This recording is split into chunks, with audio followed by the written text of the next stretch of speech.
আসসালামু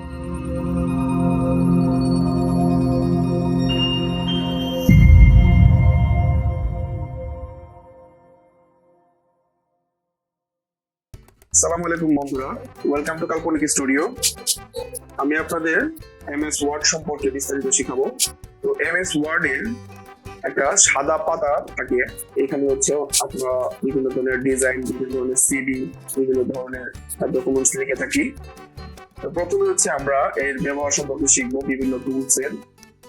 এখানে যে অপশনটা দেখছেন, যে কার্সর রাখার পর যে অপশনগুলো চলে আসছে, তো এখানে আমি ক্লিক করি, আমাদের এখানে একটা উইন্ডো ওপেন হচ্ছে। তো এই উইন্ডোতে দেখেন উপরে লেখা আছে নিউ, নিচে ওপেন, তারপর সেভ, তারপর সেভ এস, তারপর প্রিন্ট।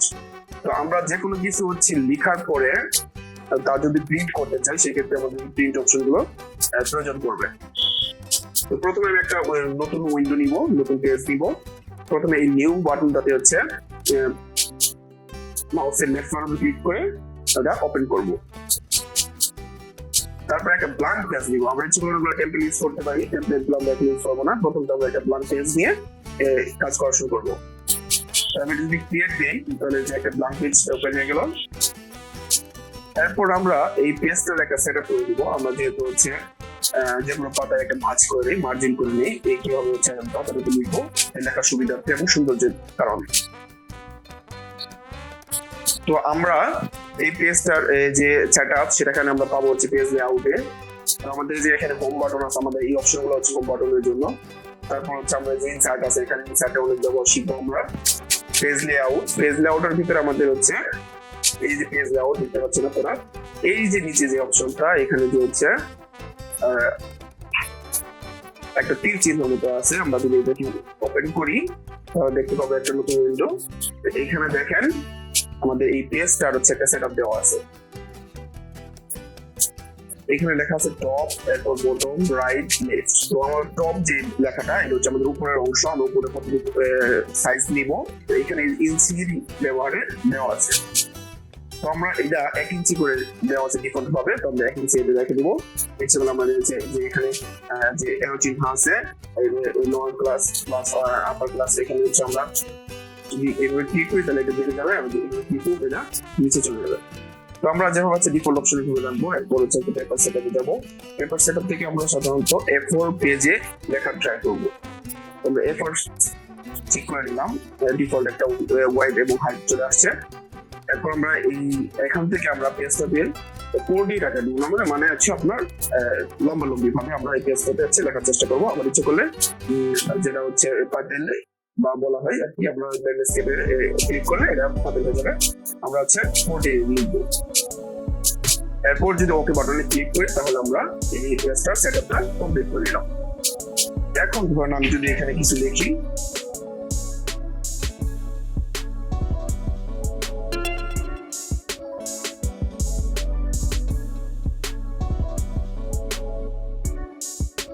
এই যে লেখাটা আসলো ইংলিশে, আমরা এই লেখাটা হচ্ছে পাইলাম। তো এখান থেকে আমরা যদি এই লেখাটাকে আমরা এই পাশে লেফট সাইড থেকে শুরু হচ্ছে লেখাটা, আমরা যদি রাইট সাইড থেকে শুরু করতে পারবো, মিড পয়েন্ট থেকে শুরু করতে পারবো। তো আমরা প্রথমে আমাদের ডিফল্ট হিসেবে লেফট সাইড থেকে শুরু হয়। এখানে ক্লিক করলে আমরা মাস্টারে চলে আসবে, আবার এখানে ক্লিক করলে রাইট সাইডে চলে আসবে। তো আমরা লেফট সাইড থেকে শুরু করবো। এখন আমাদের হচ্ছে এই লেখাটার একটা সাইজ প্রয়োজন। আমরা যদি এই লেখাটাকে একটা সাইজ দিয়ে দিই, তো এই লেখাটা আমরা একটা যদি ধরেন 16 সাইজ দিয়ে দিলাম। এই 16 সাইজ এবং 14 সাইজ এগুলো খুব ভালো সাইজ লেখার জন্য। বেশিরভাগ লেখার ক্ষেত্রে 16, 14 এই লেখাগুলো সাইজ হয়ে থাকে। তো আমরা এই লেখাটাকে যদি একটা ফন্ট নেই, ফন্ট মানে হচ্ছে আমরা এই লেখাটা কেমন দেখাবে সেটার জন্য নির্বাচন করি। তাহলে এই যে এখন দেখেন ফোনের ভিতরে ক্লিক করি, তাহলে আমাদের বিভিন্ন ধরনের ফন্ট চলে আসবে। এই ফন্ট গুলো হচ্ছে কিছু ফন্ট আছে ডিফল্ট ভাবে হচ্ছে এমএস ওয়ার্ডের ভিতরে থাকে। আপনারা বাইরে থেকে যদি এই ফন্ট ইনস্টল করতে চান তাহলে তাও করতে পারবেন। দেখেন আমি এখানে আছে একটা এই ফন্টটা যদি দিই, তাহলে দেখেন এই ফন্টটা কত সুন্দর একটা ফন্ট আসছে। এই ফন্টটা ইচ্ছা করলে আমি সাইজ বাড়াতে পারবো। জন্য হচ্ছে শর্টকাট হিসেবে আমি যদি এই ফন্টে ক্লিক করি তাহলে এটা বৃদ্ধি পাবে, আর যদি এইখানে ক্লিক করি তাহলে এটা ছোট হয়ে যাবে। তারপর আমি যদি এই ফন্টটাতে একটা কালার দিতে চাই, সেক্ষেত্রে কালারের জন্য আমার বিভিন্ন ধরনের যে এই লেখাটা দেখছেন এ দেওয়া, অটোমেটিকলি এই কালার গুলো এখানে সিলেক্ট হয়ে আছে। আমি যদি এখান থেকে এই ব্লু কালার দিই অথবা এখান থেকে হচ্ছে গ্রিন কালার দিই, দেখেন কালারটা সুন্দরভাবে চলে আসছে। তো আমরা আজকে হোম বাটনের বিভিন্ন অপশনগুলো শিখবো। তারপর যদি আমি এখান থেকে দেখাই, এই যে আমার যে লেখাটা আছে এটা একটা লোয়ার কেসে আছে। এই লেখাটা আমি যদি আপার কেস করি, মানে হচ্ছে বড় হাতের অক্ষরে করি, সেক্ষেত্রে আপনারা দেখতে পারবেন এই যে একটা এ ডাবল এ, মানে একটা বড় একটা ছোট অপশনটা আছে। এখানে যদি কেস দেই, এখানে ক্লিক করার পর আমাদের দেখেন সেন্টেন্স কেস আছে, তারপর লোয়ার কেস, আপার কেস, এই যে অপশনগুলো আছে। আমি যদি এখানে লোয়ার কেস দিই তাহলে লেখাটা এই লোয়ার কেসে আছে। এখন যদি আমি আপার কেস দিই, দেখেন বড় হাতের অক্ষরে চলে আসছে লেখাটা।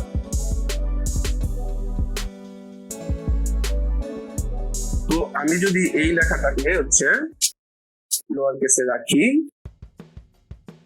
তারপর দেখেন আমি এই লেখাটাকে যদি এখন হচ্ছে বিভিন্ন সিস্টেম করতে চাই, যেমন ধর হচ্ছে আমি বোল্ড করতে চাই, মানে হচ্ছে মোটা অক্ষরে, এই লেখাটা আমার এখন একটু মোটা অক্ষরের দরকার, তাহলে হচ্ছে মোটা অক্ষরে দিলাম। আবার যদি এই লেখাটাকে হচ্ছে বোল্ড ছাড়া দিই, তাহলে দেখেন এই যে বোল্ড ছাড়া এই লেখাটা। তো তারপর যদি আমি এই লেখাটাকে হচ্ছে ইটালিক করে দিই, মানে হচ্ছে একটু বাঁকা হয়ে যাবে আর কি লেখাটা সুন্দর দেখানোর জন্য। তারপর আমি লেখার নিচে যদি একটা আন্ডারলাইন নিতে চাই, সেক্ষেত্রে এই যে ইউ এর নিচে একটা দাগ দেখা যায়, এই চিহ্নটা প্রকাশ করে এই লেখার নিচে একটা আন্ডারলাইন দেওয়া, দাগ দেওয়া। তো আমি এখানে যদি ক্লিক করি তাহলে অটোমেটিকলি দেখেন একটা দাগ চলে আসছে। তারপর আমরা হচ্ছে দেখেন এই লেখার নিচে যদি আমরা কিছু কালার দিতে চাই বা লেখাটা হচ্ছে, সেই ক্ষেত্রে আমরা এই যে দেখেন একটা অপশন চলে আসছে এখানে শেডিং। তো আমরা এই লেখার নিচে আমরা কিন্তু একটা শেডিং ইউজ করি, দেখেন বিভিন্ন ধরনের শেডিং ইউজ করতে পারবো। ধরেন আমি এখান থেকে একটা ইয়েলো কালার শেডিং ইউজ করলাম, লেখার সাইজটা একটু বড় করে নিই, দেখছেন আমি লেখা বরাবর এই শেডিংটা হয়ে গেছে, লেখার সাইজটা যেমন হচ্ছে শেডিং এর সাইজটাও কেমন হয়ে যাচ্ছে। তো আমি যদি এই লেখাটা বোল্ড করে দেই, দেখেন এখানে যে অপশনগুলো আছে মোটামুটি হোম বাটনের, এই লেখাটা আমি যদি এখন কেটে দিতে চাই, সেক্ষেত্রে আমি যদি এখানে ডিলিট বাটন দিই তাহলে কিন্তু লেখাটা চলে যাবে। আমি যদি আবার এই ডিলিট হওয়ার পর এই লেখাটাকে আবার ফেরত আনতে চাই, সেক্ষেত্রে আমার এই যে দেখছেন এখানে এরো চিহ্ন দেওয়া আছে, আমি যদি এরো চিহ্ন আনডু ক্লিয়ার দেই তাহলে হচ্ছে এই লেখাটা আবার চলে আসবে। আবার যদি হচ্ছে রিডু ক্লিয়ার দেই, সেক্ষেত্রে আবার চলে যাবে। তো আমি হচ্ছে এটা আনডু দিয়ে লেখাটা দেখাচ্ছি। এখন যদি আমি এই লেখাটা কোনো কারণে ধরেন আমি এই লেখাটুকুর ভিতরে এই যে ওয়েলকাম টু লেখাটা আমি কেটে দেবো, কাট করবো, ডিলিট দিলে চলে যাবে, কিন্তু আমি যদি এটা কাট করে অন্য কোথাও লিখতে চাই, সেক্ষেত্রে আমি যদি এখানে কাট অপশন, দেখেন কেচির মধ্যে একটা অপশন কাট, এই কাটে যদি ক্লিক করি তাহলে লেখাটা কেটে যাবে। আবার যদি আমি লেখাটা এই পাশে পেস্ট করতে চাই বা নিচে যদি পেস্ট করতে চাই, যদি এন্টার দেই তাহলে নিচে চলে আসবে। আমার এখানে এই যে দেখেন একটা অপশন সিলেক্ট করা বিধায় এই নিচে হলুদ অংশটা চলে আসছে। তো আমি যদি এই অপশনটাতে হচ্ছে নো কালার দেই তাহলে আর চলে আসবে না। এখন যদি আমি যে লেখাটা এখানে হচ্ছে আমি কাট করেছি, যদি পেস্ট করতে চাই, এখানে কার্সরে রাইট ক্লিক করে আমি যদি পেস্ট লেখাটা ক্লিক করি, পেস্ট হয়ে যাবে। মূলত মাউসটা আমাকে হচ্ছে সুন্দরভাবে হচ্ছে ধরতে শিখতে হবে। মাউসের দুই পাশে দুই আঙুল রাখতে হবে, যাতে এই মাউসের আমার যে আঙুলগুলা সুন্দরভাবে ব্যবহার করতে পারি। এবং ফার্স্ট ব্যবহারের জন্য এখানে যে একটা রিবন আছে, রিবন বাটন আছে, যদি আমি ঘোরাই তাহলে উপর নিচে যাবে। এখন আমি হচ্ছে এই যে এই লেখাটা, আমি যদি এই লেখাটাকে হচ্ছে আবার হচ্ছে কপি করার জন্য এই দেখুন কপি লেখাটা আসছে, এই কপিতে যদি আমি ক্লিক করি এবং নিচে আরেকটা এন্টার দিয়ে যদি আরেকটা এইভাবে আবার এখানে এই লেখাটা পেস্ট করতে চাই, মাউসের রাইট বাটন ক্লিক করে পেস্ট, এই লেখাটা আমার হচ্ছে পেস্ট হয়ে গেল। তো আমরা হচ্ছে এই যে অপশনগুলো দেখলাম, এরপর হচ্ছে আমি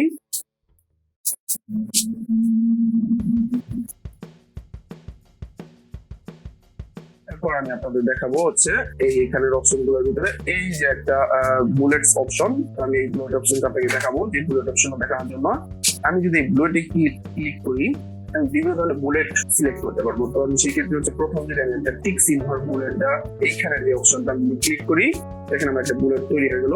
আমি যদি এখানে কিছু একটা লিখি, যেমন স্টুডিও, আবার এখানে লিখলাম, এন্টার বাটন ক্লিক করার পর অটোমেটিক্যালি একটা বুলেট চলে আসলো। এরপর যদি আমি একটু ক্লিক করি এবং লিখি কম্পিউটার,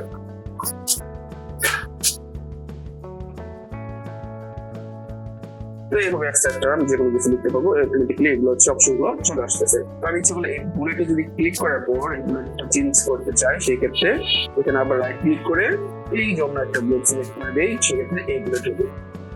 তো আমি যদি মানে বুলেটটা হচ্ছে চলে ভ্যানিশ করতে চাই, সেক্ষেত্রে আবার এই বুলেট অপশনে ক্লিক করার পরে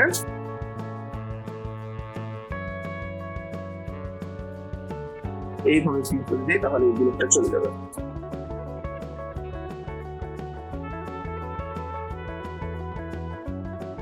আমি সহজ করে আপনাদের শিখাচ্ছি, ধীরে ধীরে আমরা আরো হার্ড লাইনে যাবো। সেক্ষেত্রে এখন দেখেন আমাদের এই লেখাগুলো এলোমেলো ভাবে সাজানো আছে।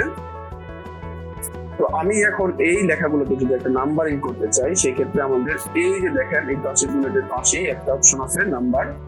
তো এই যে নাম্বারিং লাইব্রেরি, এইখানে যদি আমি ক্লিক করি, তারপর দেখেন এখানে বিভিন্ন ধরনের নাম্বার অপশন আছে। তো এই দেখেন 1 2 সাথে হচ্ছে একটা ফুল স্টপ, এখানে ক্লিক করার পরে যে নাম্বার নিয়ে চলে আসছে। আমি স্টুডিওর পাশে যদি একটা ক্লিক করি, সেক্ষেত্রে আমার এই যে নাম্বারটা কাউন্টটা সিরিয়ালি চলে আসতেছে। আমি চলে এই নাম্বারটা কাউন্টটা পরিবর্তন করে দিতে পারি। যেমন হচ্ছে ধরেন আমি লেখাটাকে হচ্ছে সাথে ফার্স্ট ব্র্যাকেটের মাধ্যমে দিলাম। এরপর যদি ডাউন হতে চাই, আমি যদি এটা এবিসিডি তে নিতে চাই, এই আপার কেস এবিসিডি, আবার যদি আমি এই লেখাটাকে হচ্ছে লোয়ার কেস এবিসিডি তে নেই, এই লোয়ার কেস এবিসিডি এর মাধ্যমে চলে আসছে। তো আমি যদি আবার এন্টার দিই, দেখেন এখানে চলে গেছে। কিন্তু আমি যদি আবার এই স্টুডিওর এখানে ক্লিক করি, তাহলে আবার চলে আসছে। আমি যদি এখানে কিছু লিখি, তবে হচ্ছে এন্টার দিলে সিরিয়ালি এটা চলে আসবে। এরপর আমাদের অপশন আছে এখানে, এটা হচ্ছে আমার যে নাম্বারিং করবো, তা একটা সিরিয়ালি বা আমি সব বুলেট ইউজ করে দিয়ে একবার একটা বুলেটের ডিজাইন আসবে, একবার অন্য একটা বুলেটের ডিজাইন আসবে। এই যে দেখেন একটা অটো কারেক্ট অপশন আসছে, যেটি কিন্তু সবারই ক্ষেত্রেই হবে ফার্স্ট টাইম। তো এই অটো কারেক্ট অপশন যদি আমি ক্লিক করি, সেক্ষেত্রে দেখেন এই যে এই কন্ট্রোল করা যাবে অটো ফরম্যাটে। তুমি হচ্ছে ফরম্যাটটাকে কন্ট্রোল করতে পারবো যে কোনটা অটো আসবে, কোনটা অটোমেটিকলি আসবে না। এখানে অনেকগুলো অপশন আছে, তো আমি এখন আপনাদের এই সব শিখাবো না, ধীরে ধীরে শিখবো। তো আমি হচ্ছে এই লেখাটাকে হচ্ছে আমি ধীরে ধীরে আপনাদেরকে সিভির মাধ্যমে শিখাবো, সিভি সবগুলো ধরনের ডিজাইন শিখাবো। আমার এখানে অনেকগুলো সিভি তৈরি করা। এই যে দেখেন এই যে একটা হচ্ছে এই গ্রাফিক্সের সিভি, এটি কিন্তু হচ্ছে সুন্দরভাবে ডিসপ্লেও নাই। এই সিভিটা হচ্ছে সুন্দর করে সাজাতে পারবো আমি ইচ্ছে করলে।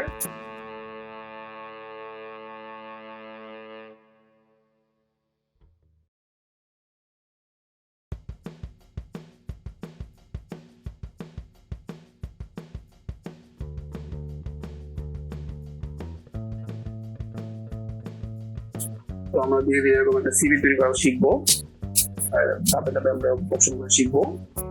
তো আমাদের এই হোম বাটনের অনেকগুলো অপশন আমরা শিখে ফেলছি। তারপরে এখান থেকে আমরা এই যে এখানে অপশন দেখছেন, এটা হচ্ছে আমাদের সাইজটা, এই সাইজটা আমরা পরবর্তীতে শিখবো। প্রথমে আমরা একটা হচ্ছে যে বক্স করবো, বক্সের হচ্ছে কিভাবে এই বক্সটাকে সুন্দর করে সাইজ করা যায়। যেমন ধরুন এইখানে আমরা যে বক্সটা নিলাম, আমরা যে বক্সটা একটা লাইনে করতে চাই, সেক্ষেত্রে দেখেন এখানে অপশন আছে বিভিন্ন লাইন ড্র করতে পারবো। ইচ্ছে করে একটা টেবিল ড্র করতে পারবো। আমরা এখানে যদি ক্লিক করি, তাহলে একটা টেবিল ড্র হয়ে যাবে। আবার এই ড্র করা টেবিলের বিভিন্ন সাইজে দিতে পারবো।